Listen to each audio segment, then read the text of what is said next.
やばい、間違えした。今日はフリードのガソリンモデルに乗っています。で、動画の内容はハイブリッドモデルとの燃費の比較です。先立ってハイブリッドモデルの時に撮ってきた部分がありますので、とりあえずそれをね、流します。ゴールです。今ね、浦安に戻ってきました。いつもの場所ね。で、燃費がですね、31.8 キロが表示されています。いやー、もうね、これはもう満足といった数値でしょうかね。ミント合わせます。今これ出してきたところでね、31.8 キロが表示されています。あと、そうね、そんなにね、目新しいとこないので、一つ、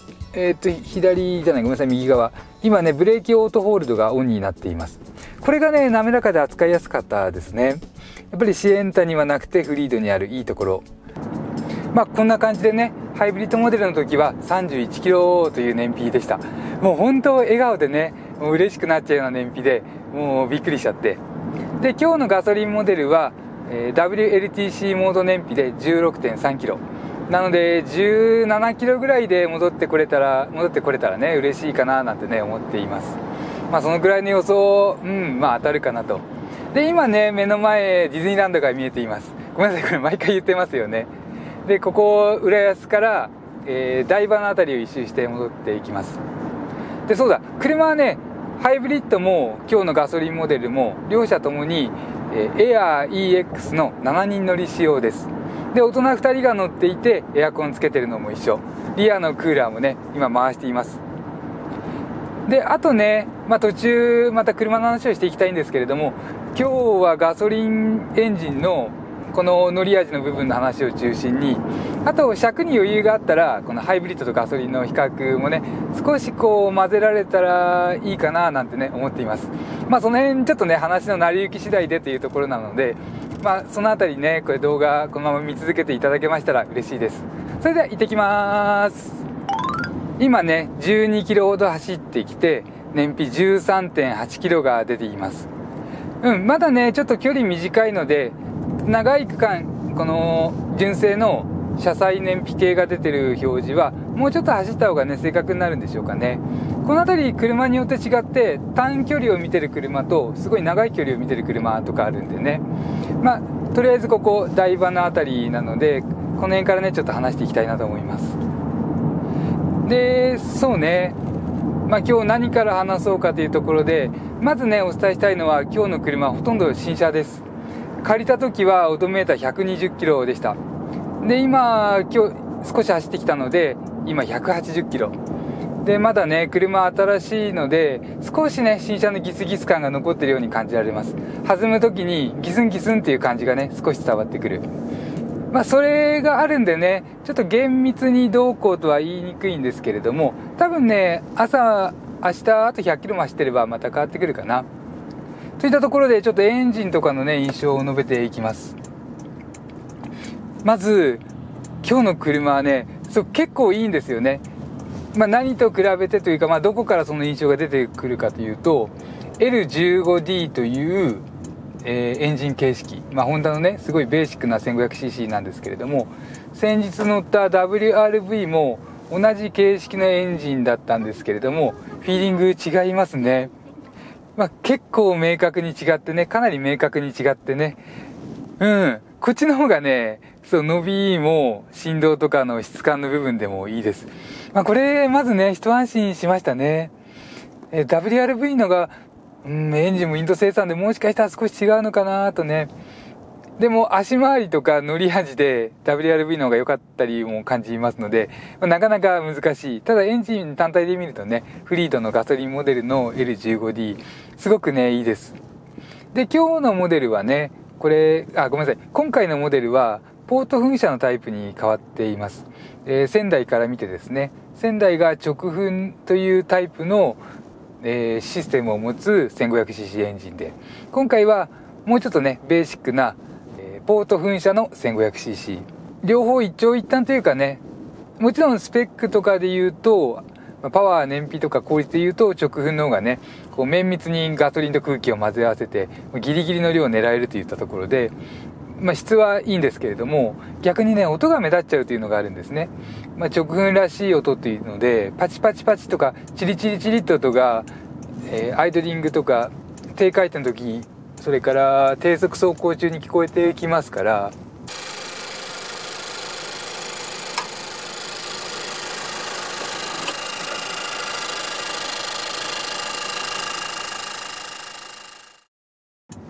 そういった面で言っても、こっちのポート噴射のタイプの方が普通にいいといったところかな。本当に違和感がないというかね、特別嫌なところを感じない。結局この方がいいのかな。パワー的には、直運のタイプが128馬力とかそのくらいだったと思うんですね。で、今日のこの方のフリードの今乗ってるこのガソリンモデルが118馬力の 14.5 キロというスペックです。なのでね、本当にベーシックな 1500cc、 圧縮比もね 10.6 とかでしたから、サバなねエンジンでも全然ね、この普通がいい。そう、このガソリンモデルに乗って全体的にね、この普通さがいいよねって感じられるところが自分ねすごくいいなと思いました。そうね、スペックに出てこないハイブリッドとの比較とか、細かいところね言い出したら、ほんと話こんな長くなっちゃうんですけれども、そうね、一言で言うと、普通っぽさがいい。で、こういった、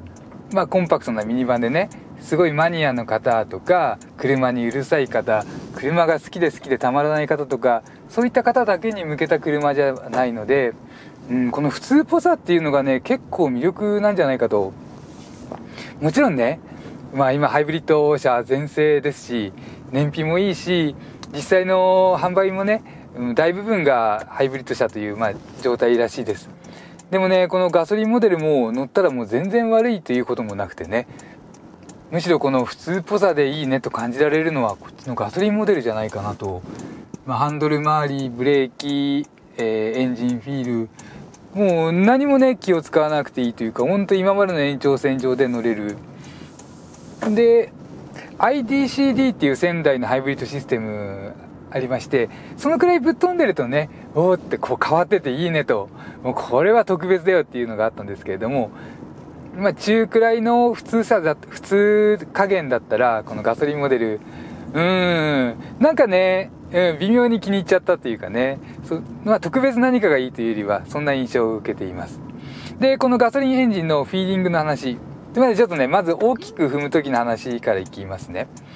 大きく踏んだ時、もしくは前回の時は3000回転ぐらいにCVT が回転数を上げるんですね。で、そのあたりはもうすごくねゆっくり加速を開始します。これはハイブリッド車の時と一緒ですね。EHEV もすごくゆっくりね回転数を上げていく感じ、ごめんなさい、加速をしていくような感じで、アクセル全開にしてもなかなかね速度乗ってってくれないぐらいの滑らかな発進さでした。で、こっちのガソリンモデルも3000回転ぐらいに回転数を上げて、ゆっくりね、もうほんと軽自動車ぐらいの感じで回転数を上げながら、速度を上げながら、でね、4000回転ぐらいから伸びるんですね。速度にすると60キロ70キロぐらいの領域かな。そのぐらいからふーっと伸びて、ブーっと回転数を上げていって速度も上がっていく。これがやっぱりねガソリンエンジンらしいというのかな。WRV の時はこの伸びを感じられなかったので、超フラットトルクの、ちょっと遅い感じと、自分のめさせていただきまして、で振動だけね盛り上がっちゃってたんですよね。でフリードはね、この振動の面で言っても、回転数4000回転ぐらいになってきますと、左足にねちょっとビリビリビリビリっていう振動が来るんですけれども、そんなのどの車もね、4気筒だとやっぱりどの車もありますから、本当そのくらいで、あとはね特別なことないというか、むしろ洗練されてるねぐらいのエンジンの感覚で、加速していきますから、結構ねいい感じです。でね、そうね、エンジンはそんな感じで結構必要感じられる。で、あとね、音とかは騒音になります。グオーっていう感じでね。でもどうでしょう、ホンダ車の中だと抑えられてるような気もするんですよね。今日のフリードのこのガソリンモデルはなんかね、全体的にこの前乗ったハイブリッド車よりも質よく感じられるって言ったらちょっと失礼かもしれないですけれども、失礼だね。そう、たまたまね個体差とかも含めて、なんかねちょっとリアサスの方がねこう柔らかさ感じられたりして、路面のザラザラ感も気にならなかったりするようなところもあって、両方ともタイヤは柔らかく感じられたんですけれども、ハイブリッドの時はねちょっとこの運転席上あたりのねルーフの付け根あたりとかリアシートのね同じような場所でビビリ音とかもしてましたから、ちょっとね外れ個体だったのかなみたいなところもあって、オードメーター1000キロだったのでね、もうそっちも全然古いってことはないです。新しい車で、少し差があるのかなと。いろいろ乗っていると、試乗車と新車でちょっと感触違うよねって時はあったりなんかして、やっぱりいろいろあるんでね、多少はしょうがないですよね。で、新車らしいギスギス感がちょこっとあるのを除くと、今日のフリードね、すごくフィーリングがいい。で、じゃあちょっとここから戻るんで余裕あるんで、ちょっと簡単に乗り味の比較とか言ってみましょうか。乗り味というかね、細かいところを含めるとね、もう全然違いがあります。ブレーキのオートホールドの発進とか、あとこのシフトセレクターの操作感、こんなとこまでね違いがあって、これ個体差なんだろう、どうなんだろうって、物理的に物が違うのかなとかね。あとステアリングの回し心地、ステアフィール、それから車の前後バランス、ほんとね80キロの差なんですね。ハイブリッドモデルとガソリンモデルでスペック上の重量差は80キロ、もうほんと人一人分です。なので人一人乗って違いが分かるか分かんないかで、でそのぐらいの差を感じられる人とされない方とって考えたら、多分ね差を感じない方の方が多いと思うんですね。それぐらいしか重量差はないんですけれども、意外とねこう前と後ろのバランスが違う、なんかサスペンションが違うっていうほどのね差はなくて、もうほんとそのくらいの差かなっていうところで、でもやっぱり感じますね。自分もオートマというか CVT の車に乗ると人一人乗ってるかどうかって気にならなくて、マニュアル車に乗った時にねいつもよりその人が乗ってるとアクセル踏む量が少し多いっていうのは感じるんですけれども、そのくらいの差。でごめんなさい、そうそれで言うとね、仙台の128馬力かなんかのハイスペックな 1500cc とこの118馬力のベーシックな 1500cc エンジン比較した時に、それ10馬力の差です。10馬力の差感じられるかどうかっていうのもね、その一人一人の差を感じられるかどうかより、もしかしたらそれより少ないぐらいの差なんじゃないかなって思うとこなんでね。なんでよ、新型になって馬力下がってるよ、カタログ燃費も下がってるじゃんなんてね、そういう言い方はね、されないようにっていうかね、多分されないと思いますけれども、体感上はね一緒なんじゃないかと。で直噴っぽいチリチリ音がなくていいんじゃないかと。であれですね、ちょっとすみません、ちょっと話飛んじゃいましたけれども、今のハイブリッドとガソリンの違うところ、ブレーキはねやっぱりね、ホンダのハイブリッドシステムがブレーキがいかに扱いやすいと言っても、こっちのガソリンモデルの方がね扱いやすいかな。でこれがねちょっとそのさっきの重量物の関係もあって、多分前寄りの部分でその重量差があると思うんですね。ボンネットの中どれぐらい違うかは分かんないんですけれども、このホイールベースの内側の前輪よりフロントシートの下にバッテリー搭載されてますから、その部分の差っていうのはね、確実にその部分で差があるというのは見ても分かります。でその辺の差っていうのはね、通常感じにくいものだと思ったんですけれども、ちょっとねフロントサスペンションの動きやすさにつながってくるかな。一時停止とかで2回とか続けて止まる時とかにちょっとフロントの動きが気になるかならないかぐらいの差で、こっちのガソリンモデルの方がね気にならないですね。あとは速度を上げたりとかハンドルを切った時の話で言うと、リアサスペンションの方が柔らかく感じられるところがあってね、目いっぱいこうロールとか行った時にロールスピードとかロール量でどうこうはちょっと分かんないですけれども、常識的な範囲内で走った時に動き始めの部分とかでね少しリアが柔らかいような感じを受ける。ハイブリッドの時はね、なので、前が動きやすいこともあってね、ちょっと前の方が柔らかいかなっていうところに意識がいっていたんですけれども、こっちはなんかね本当のねその重量差かなんかのところで、それぐらい違うかなと。条件はねほんと一緒。大人2人が乗っていて、1人がね自分が運転して助手席に座ってもらったり、2列目に座ってもらったりして、それで乗っています。であと今止まったんでブレーキの話かな。ブレーキで言うとクリープってありますよね。ブレーキペダルを離してそれで進む量、これがねハイブリッドの方がねなんか弱いような気がしますね。疑似だと思います。こっちの CVT はトルクコンバーターっていう部品が多分あるでしょうから、それによってクリープが生み出されている。でハイブリッドの方はモーターで疑似的にそれを作ってると思うんですけれども、それがハイブリッドの方が弱めで滑らかさっていうのがそこにつながりますかね。普通に走ってる中で言いますと、ブレーキホールドの発進がハイブリッドの方が滑らかに感じられる。でガソリンの方がちょっと唐突にそのクリープが速いですからポンってつながっちゃうような感じ。カコーンってねボンボボボボボボボーンって感じでね、何の話だったっけ。クリープのところにつながるのがね、ガソリンの方がちょっとフッてつながっちゃう感じかな。カコーンって言わないんでね、ブレーキパッドがパッと離されちゃう感じではないので感触悪くないんですけれども、比較するとね。であと面白いところで言うと、このシフトセレクターの操作感、これがハイブリッド車の時はねすごく滑らかでした。カコンカコンカコンって軽くて節度感あって、いいシフトセレクターだねと。車300万超えちゃうけれども、この辺もやっぱりね300万円の車として仕立て上げられてるなっていうのをね感じました。でもねガソリンモデルのはね悪くはないんですけれども、ちょっと硬いんですよね。これがどうでしょう、走行距離にして、今から見て800キロの差がある。その間に操作した量で柔らかくなったかもしれないですし、あとは物理的にこの中の仕組みが違ったりとかね、それもあり得るんで、どうなんだろうといったところでね。でもね面白いです。この辺もね触って気持ちいいのはハイブリッドモデルの方。意外というかねびっくりですよね、ほんのちょっとの差で。でそうだ、エンジンね、エンジンっていうかパワートレインに関する部分で普通っぽい良さがあるのはガソリンモデルというのはね先ほど述べさせていただきました。でなんでそう感じるかっていうと、ハイブリッドモデルの方が少しせわしなさを感じたんですね。でホンダの EHEV はステップ制御というのがされまして、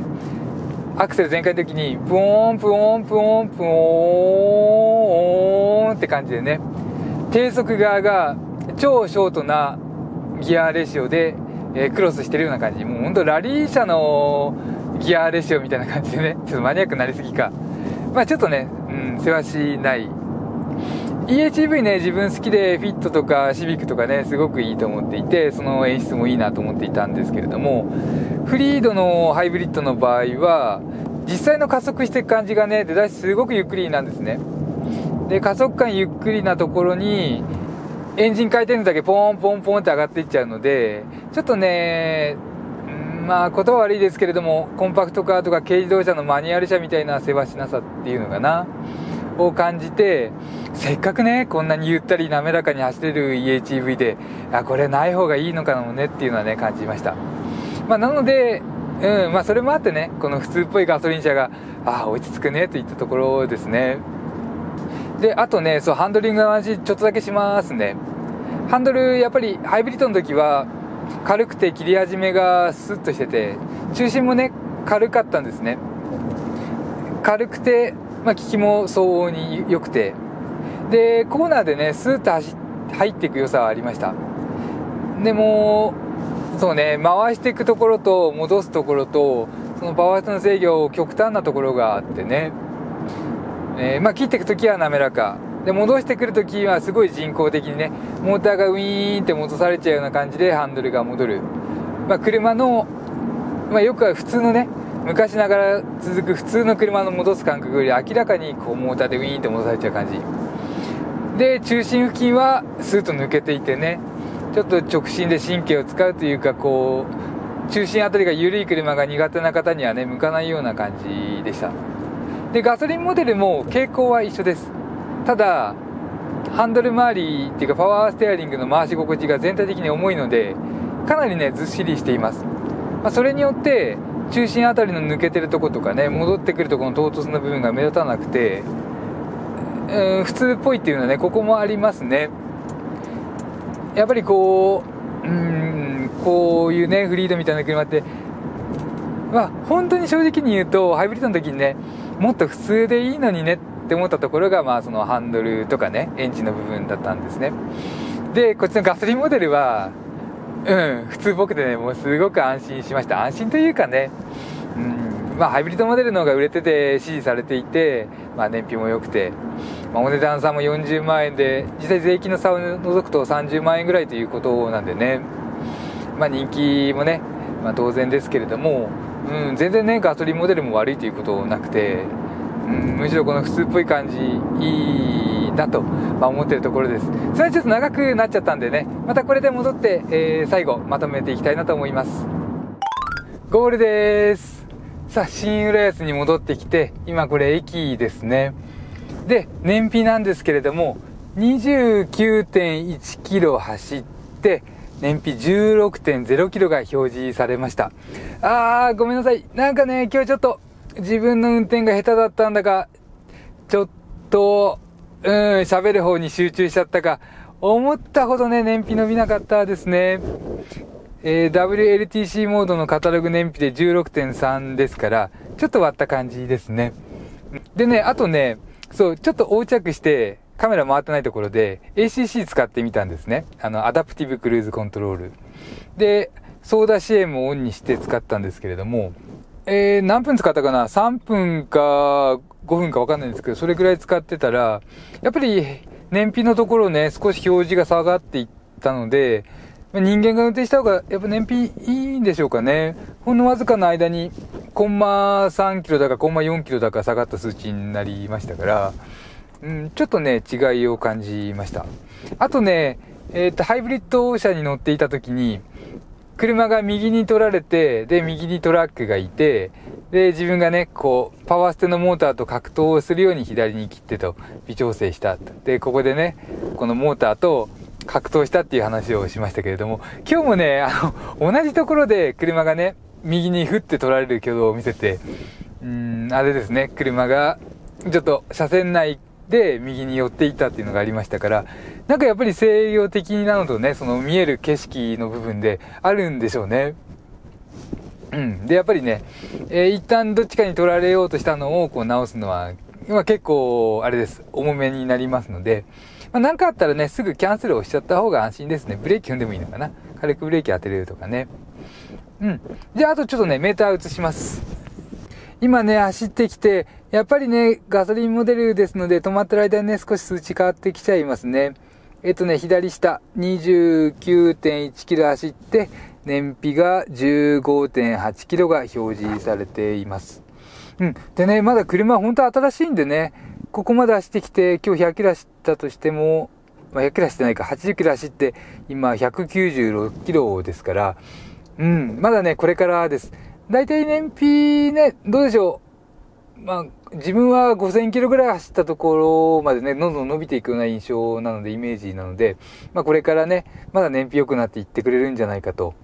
あとね、これガソリンモデルですと、上タコメーターついてるんでね、タコメーターと燃費情報と、両方がね、同時に見えます。あと速度もね。ハイブリッドの時は、一緒にそう表示できる内容がね、ちょっと限定されていて、速度と燃費とかね、速度と何かって感じでしたので、ちょっと寂しかったんですけれども、ここいろいろ表示できて、ちょっと華やかですよね。動きもね、回転上げで起こってくるのもね、スッと起こってくる感じなんでね。今日はこれぐらいかな。あとはハイブリッドモデルと同じような感じで、そうだ、これね、シフトセレクターの操作感。二つ動いちゃいましたね。この辺がね、ゴキゴキってね、違うんですよね。もう、今右手でカメラ持ってるんですけれども、やっぱりブレちゃう。ガソリンモデルじゃない、ハイブリッドモデルの時は、すごいこれが滑らかに動いて、自分別チャンネルのショートで、これがすごい滑らかだよって動画上げたんですけれども、ハイブリッドモデルに限るといったところでしたね。すいません、まさかね、これ違うとは思わなくて。といったところでね、あとはスタジオのヒラリーが何か一言まとめるかと思います。